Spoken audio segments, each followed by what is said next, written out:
Start చేయండి sir. ఎన్నికల ముందు కాంగ్రెస్ పార్టీ అధికారంలోకి రాగానే పింఛన్లు పెంచడంతో పాటు ఇతర సమస్యలు తక్షణమే పరిష్కరిస్తామని చెప్పి హామీ ఇచ్చి అధికారంలోకి వచ్చి 3 సంవత్సరాలు అయినప్పటికీ ఒక్క సమస్య కూడా పరిష్కరించకుండా మొండిగా వివరించడమే కాకుండా మోసపూరితంగా కూడా వివరించే ప్రయత్నం చేస్తున్నది.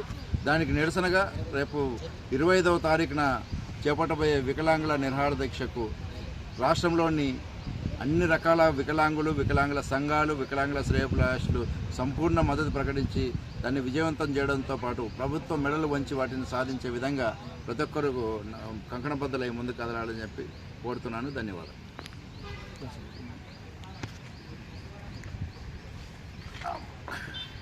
అందరికీ నమస్కారం. ఈ రాష్ట్రంలో కాంగ్రెస్ ప్రభుత్వం వచ్చి 2 సంవత్సరాలు గడుస్తున్న వికలాంగుల పెన్షన్ ఊసెత్తలేని ముఖ్యమంత్రి ఈ రాష్ట్రంలో పెన్షన్దారులు కేవలం ఇది వికలాంగుల కోసమే కాదు మా ఉద్యమము.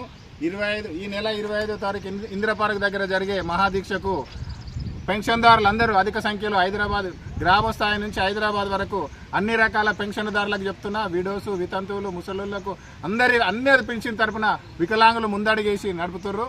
ఈ ప్రభుత్వం ఇంత బడ్జెట్లో కూడా ఎక్కడ కూడా వికలాంగులను విస్మరిస్తుంది.